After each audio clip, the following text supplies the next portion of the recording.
Welcome again to another episode of the Dialed and Driven Hockey Mentality Podcast. Chris Palmer with Piranha Training, mental performance coach for hockey players throughout North America. Jeff Lerg, goalie mentors, former professional hockey player. Just like every week, we come back to give you things that are actionable, things that are useful, and the idea that you can use your mentality to get everything you want in this sport. Today, we're going to talk about something really cool, but it's something like most things we talk about that has two different sides. It's a polarizing subject called visualization.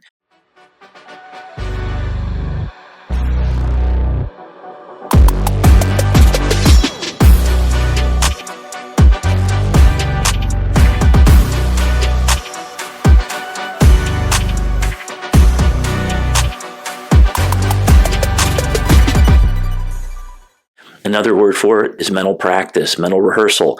This is something that actually works, but it's somewhat new in terms of it being used, and very few people use it. But the people who use it get an amazing advantage out of it, including my co-host, Jeff Lerg, who during his career, stealing games, often in D1, being a 5'5" guy with asthma, found a way to get himself ready for games. Jeff, do you mind telling us how you used visualization? Well, first off, it's good to be back in our studio here. We had our long summer of our summer goalie camps where Chris came on board a handful of weeks and coached our athletes there, as well as the many other locations that he coaches on mental performance. But yeah, visualization this time of year, as all these athletes are starting their fall and winter sports, hockey players in particular, it's a time where many athletes have spent their summer training, working to get stronger, working to get quicker, working on their skills. But now it's time to apply it in the games. Games start to matter now. It's your competitive season. So we're here to talk about some of the routines and habits that it's going to take for you to become successful while using this mental imagery, this visualization tactic. And something for me that I really put much of my success attributed to is just visualizing myself having success. And that's what really made me find this high level of internal belief. So that's really our topic today. Before I get into my individual tactics, I'd love to hear from your perspective, just with modern athletes now, with teenage into the professional level, maybe some of the skills that you help them develop throughout the visualization process. Yeah, so just to be really clear on what visualization is, it seems like hocus-pocus, right? Because at the most superficial level, it's imagining how your game's going to go. It's imagining how your training's going to go. And somehow, magically, and this is why there's not a lot of belief around it, this idea that you imagine something, it actually makes you better in your game. But it does. And I have guys who are committed to it. One of the reasons why Sebastian Gatto is so good, he's now going to be playing for London Knights. He played before at Chilliwack. He has a commitment to Dartmouth. One of the reasons he's so good is because he does every possible thing you can do, whether it's nutrition, whether it's working out, working on skills, getting his rest right, every single thing. He tries to do everything he can. And he's just completely... He dives into everything in mental performance, everything that's possible. And he's so far past the fixing things up. He does so many proactive things. We've been working together since he's 14 years old. And he actually does visualization many, many nights before games, sometimes 40-minute visualizations. He's incredible at it. He can actually imagine in detail these ultra-specific things that are happening. And it's great because sometimes in visualization, they talk about doing it for 90 seconds, doing it for 2 minutes, imagining success, imagining being in the net and just gloving every single thing, sealing your RVH perfect, always doing everything the right way. Or if you're a player, being a guy who just comes in hot, wins puck battles, every time you shoot, it finds the right part of the net. And that's great to think about that part. But what it misses is there's adversity on the ice. The whole game is full of adversity. I mean, look at how hard it is to score a goal. Look at the fact that the best goalies in the world are 93% and have to eat it 7% of the time. So I have really intense visualizations. Really close your eyes, imagining the game, imagining every aspect. Imagine coming into the rink, imagining seeing people up in the stands, seeing a scout in the stands, seeing a scout who's supposed to be there, not be there. All these things, we worry about everything. I want people to imagine every bad thing that can happen and overcoming and every good thing that's possible. And it's amazing how it changes your confidence level because there is research that shows when you deeply imagine something, really truly close your eyes and imagine something, imagine the smells, imagine the feels, everything. You imagine that, your confidence builds because it's as if you actually did those things. So I would say I developed that skill because it is a skill. This is a skill that's under practice, underutilized as compared to all the physical, tangible skills people can put a pulse and finger on.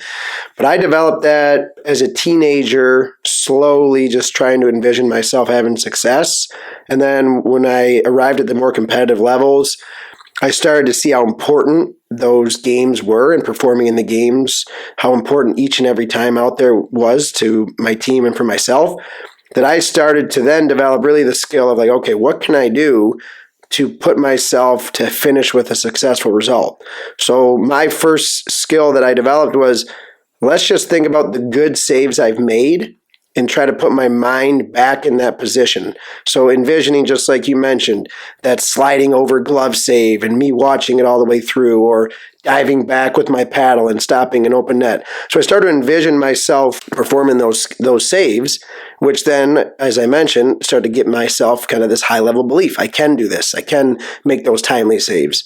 But as my years developed, I really started to identify the small things that made me a really good goalie. And for me, I'm a 5'5.5" super short goaltender, so I had to play big.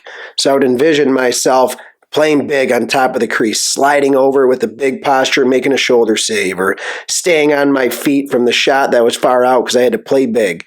So I envisioned those intricate details. And then it was make a big save at the right time. So what does that mean? 4 seconds left in the game, sliding over on an open net, or 2-on-1 shorthanded, making that save. Then our team is propelled to a goal down the other end of the ice, and we go and win the game. And I was known for a goalie who made timely saves, but those are things that I envisioned. So that's where my visualization started. Eventually, as I kept going through the years, I added some more layers, finding pucks through traffic and playing with quickness and puck handling with efficiency, little things like that. And in each and every one of those categories, I would envision 2 or 3 situations that I'd already accomplished. So if it was playing big, I would think about those 2 or 3 saves that I was playing big. If it was quickness, it was the 2 or 3 saves where I made these amazing split saves off a quick recovery. And I would perform this tactic 5 or 6 times on a game day. It was 3-4 minutes at a time, envisioning going through my 7 or 8 or 9 small goals. Eventually that list grew over the course of the day, and that was before pregame skate. And then all of a sudden, pregame meal would come. I'd go and lay down before my nap, envision it again. Then I'd get up from my nap, visualize it again. Then I'd arrive to the rink. Before I'd take my stick, visualize it again. We'd have a team warm-up, do it again. I'd go and stretch by myself before warm-ups, do it again. So by the time that puck dropped, I'd already convinced myself I was going to win. I was already going to win. I already believed it. I already said it to myself. I already knew I was going to do it. And people often wondered, no one could figure out how in the heck I believed in myself so much. It's because every game before the puck drop, I already was convinced I was going to win. It's such a good point because the research on visualization says it doesn't have to be long. It can be long. It can be long as you want. In fact, the great thing doing this 40-minute thing the night before, you've rehearsed the entire game. It's fantastic. But like you did, 5 times in a day, shorter periods. There's evidence that says if you do 90 seconds of really high-quality visualization, even just that changes the positive body chemistry inside you. It builds confidence. But when you look at the negative side, you actually get to make yourself tougher. We talked about this mid-cingulate cortex thing, and I'm not going to act like I'm a neuroscientist, but what's a great thing is that there's research that shows the part of our brain called the mid-cingulate cortex, which really is the part of us that handles toughness, is just tough and resilient. That part of our brain actually grows when you do hard things. But amazingly, when you visualize hard things, it's the same zone. You're actually making yourself more resilient. And your visualizations, your 5-6 times you do that during a day, each one of those times was just jacking you up, just getting you ready. You're ready to be all in. So it really doesn't matter if it's pieces. It doesn't matter if it's one long thing. It matters that you do it, because the more you do it, the more you see yourself succeeding, the more you see yourself overcoming every bad thing that can happen. So nothing surprises you on the ice. And that's one thing you had mentioned. You work with athletes envisioning some of the negative aspects of the game. For me, that wasn't something that I often did. And maybe that's just my personality type. I'm an I on the personality test. I'm an influencer. I'm a positive type person. I'm always a big dreamer, big visionary. So I never had these negative thoughts start to creep in, but I always had these high level of achievement thoughts always on my mind. I can go out and win this game. I can go out and beat this first round draft pick. I can go win a national championship with my team. I can go play professional hockey as the shortest goalie in the world. I can do all these things, but I convinced my mind that I could. And for me, my focus was always on the positive. But one trick that I had to learn is obviously game days aren't always going to be the same. You're going to be on buses for long road trips. You're going to have a home game and away game. You're going to arrive late to a game. You might be told you're starting and then not start and then have to go in. You might be in the game, out of the game. So you have to really adjust your preparation mode and keep it simple enough, which is why I went down to shorter segments, is keep it simple enough where you are engaging your mind on how you're preparing, but it can be a little flexible with how the day and how the routine goes. So for me, that was something that I had to learn through failure. We mentioned how you grow through failure, and I would try to get too amped up and do too much on a long bus trip. And then there were times where I was too fired up 4 hours before the game that when the game actually happened, I exerted all my mental energy. So it's about peaking at the right time, doing it in a methodical, flowy type state so that when that puck drops or prior to that puck drop or whatever sport that you play, that you take a few deep breaths and all that little mental imagery that you've done all day will just take over. That's awesome. And I think everybody knows you're kind of a unicorn. I mean, you are unusual. And there are guys like you, but they're rare. The majority of people bump their heads on things. The majority of people feel some sort of distraction when things go bad. And that's the main reason why we really want to address this. I want somebody bulletproof before they go into a game. I want them to know every awful thing can happen, from losing an edge to having a scout walk out to having your dad. In some cases, there's kids whose dads come and they videotape. There's a girl I worked with who had a dad videotape every game, but when he got mad, he'd just walk out with the video camera. And this stuff affects people. And I want you to visualize everything you're scared of, everything you're worried about, and every good thing that can happen, and you overcoming and overcoming and overcoming. Because in the end, the majority of people in the world, especially in the hockey world, are taught to throw dirt on it. Don't be a baby, don't be weak. But we're human beings, and there are things, and even you on the couch with your second ACL, wondering what's going to happen, although you rose above pretty quick, there were some moments there that were pretty bad. And your worst moment, breaking your thumb, here you got a chance at the A, right? You're called up. I mean, the A is one step away from the big dream, and you break your thumb. And that was really, really hard. You got up really quickly, but you felt it. And everybody feels it. And unfortunately, the majority of human beings were built so that when we are shot somehow, there's a moment where it gets in our head, either into doubt, fear, worry, or some sort of pain. You got to be able to get past. And that's where the visualization really comes in, because we're not just going to focus on the good. We're going to focus on getting past every possible thing that can happen so that if anything happens, you're fine. And then visualize every good thing so you're confident and ready. Well, speaking of that, with handling the bad things that happen, I gave you the flow of the events with how I would prepare. I mean, there's still many games where that first shot on net of the game went in. Or the first 2 or 3 minutes, we're already down 1 or 2-0. So for me, that's what helped kind of stabilize the ebbs and flows of all the adversity in a game. There were often times where you would have a tough start for whatever reason. The team wasn't ready, or you just let up a bad goal early in the game. So those times are going to happen to every athlete. But I felt that visualization and convincing my mind throughout the whole course of the day, I will find a way to battle through traffic. I will control all pucks. I will talk to my teammates. I will make the big save at the right time. It was all affirmative. It was all that stabilizing force that propelled me during the ups and downs of life as a goaltender. There's never a stable moment when you're playing a 60-minute game at a high level as a goaltender. You're always battling through some type of small adversity.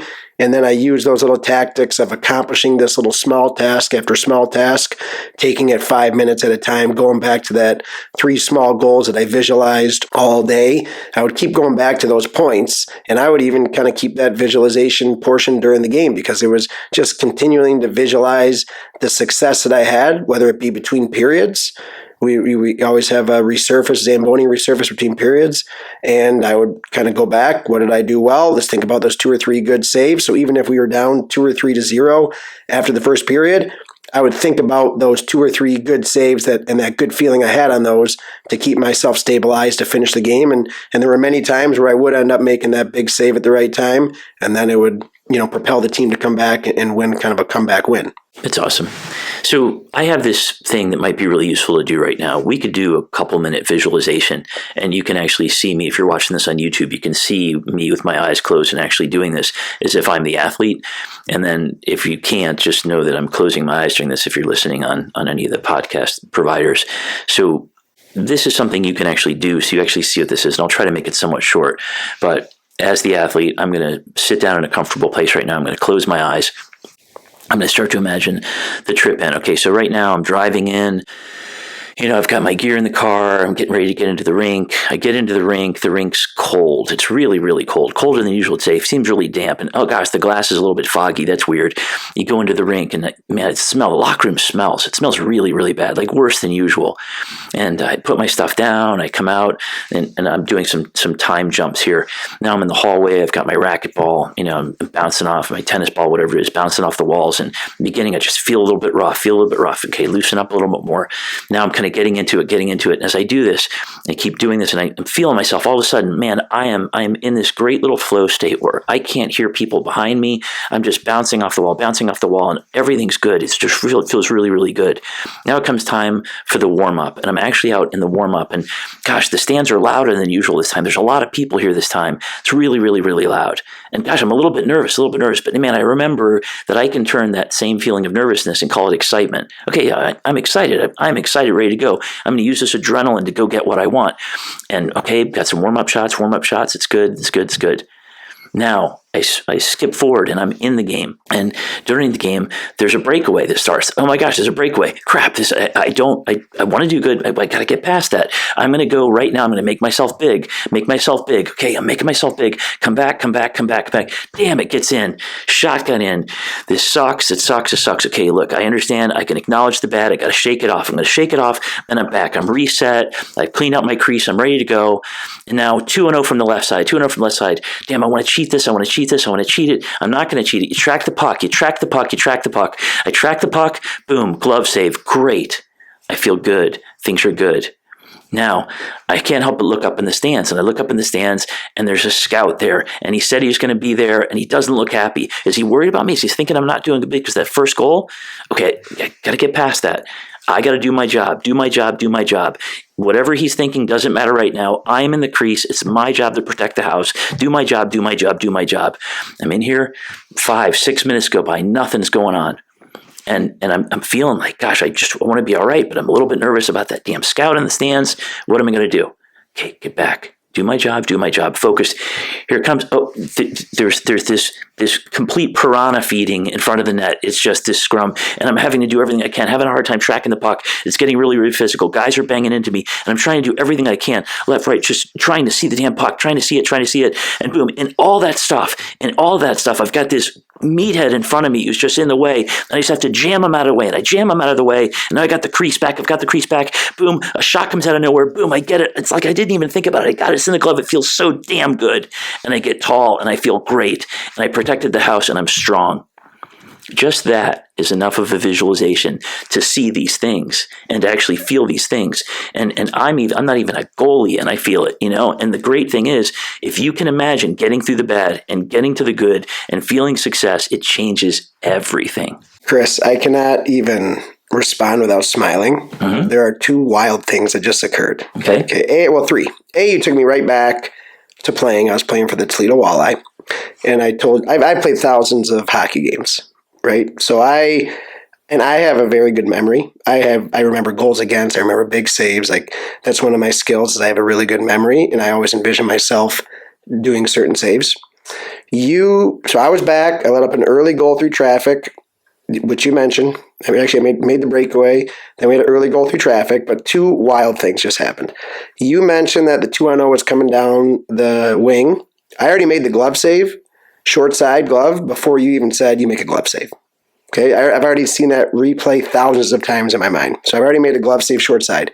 Then you said there's a piranha feeding in front of the net, and I'm working to battle. And I envisioned the one fighter that's on that team in front of me during playoffs where then you said, and then you get this meathead in front of the net. He was already screening me. And then before you said you make that save and you stand up, I already made the save through his legs through traffic during a playoff game and got up and the crowd was going nuts. So that was wild but that just shows how strong the mind can be, because all those situations are identical to what I would play out in my mind. And that's why we referenced at the start, like, how in the heck could this little guy be so confident? It's because that's how intricate the details were when I saw every one of those little plays happening. And that would just put me right back into my game mode, where you described the play, but I had already anticipated it. I've already seen it thousands of times. This is the thing, though, and I know it seems like hocus pocus, but if you actually allowed yourself to get in that position where you deeply, deeply imagined it, and it's really, really hard. We're so used to information coming at us. We're not used to staying alone in our heads, and that's why scrolling is so valuable. Scrolling is like TV show.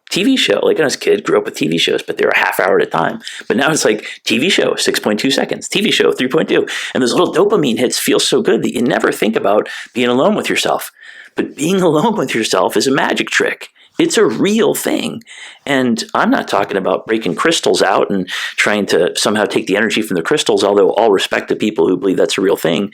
I'm talking about something where athletes who are at the absolute top of their game, who can think about succeeding and think about managing the bad things that happen and overcoming, you feel it.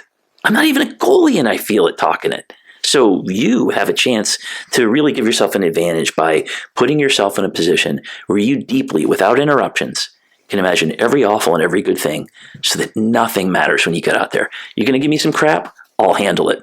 Going to give me a great opportunity? I'll be heroic every single time.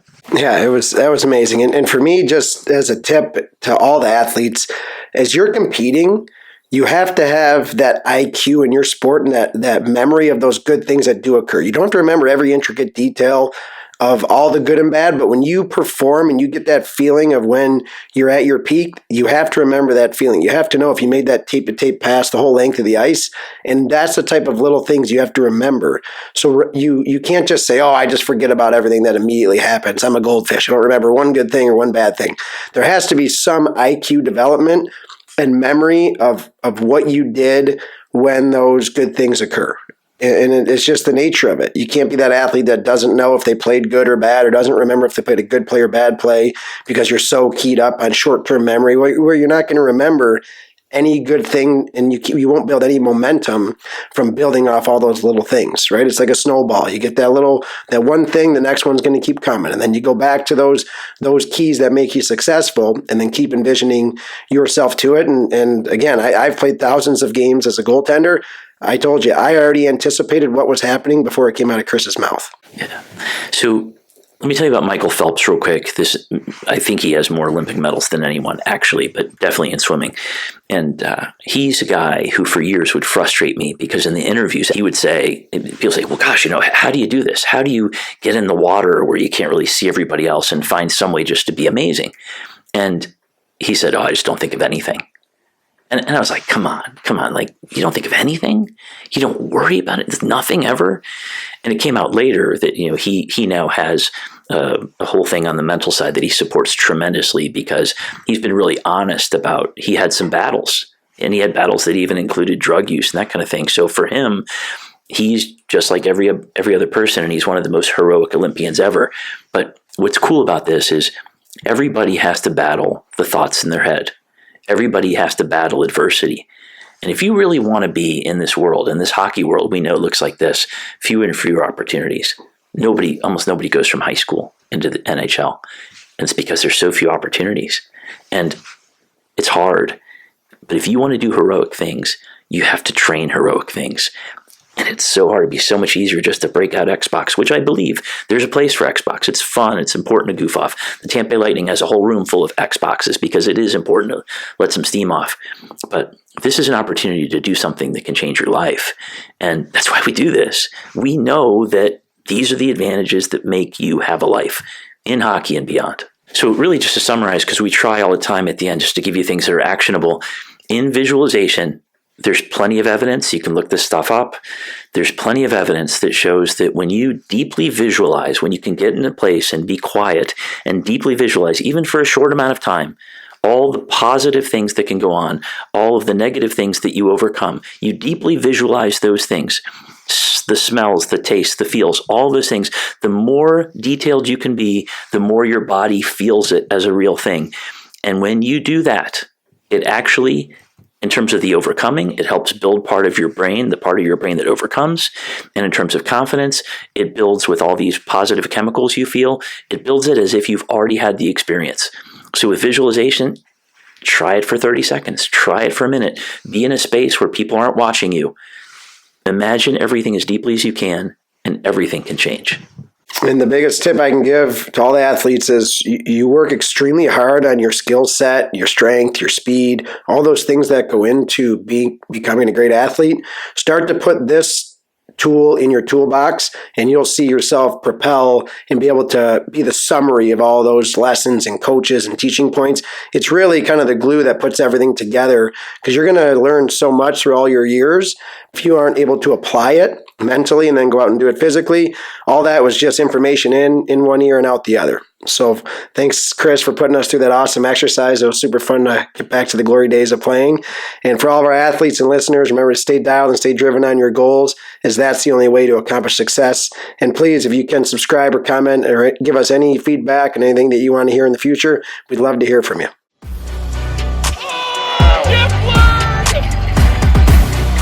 One of the best saves you will ever see, keeps this game alive. Chris Palmer again, the Hockey Mentality Podcast, Dialed and Driven.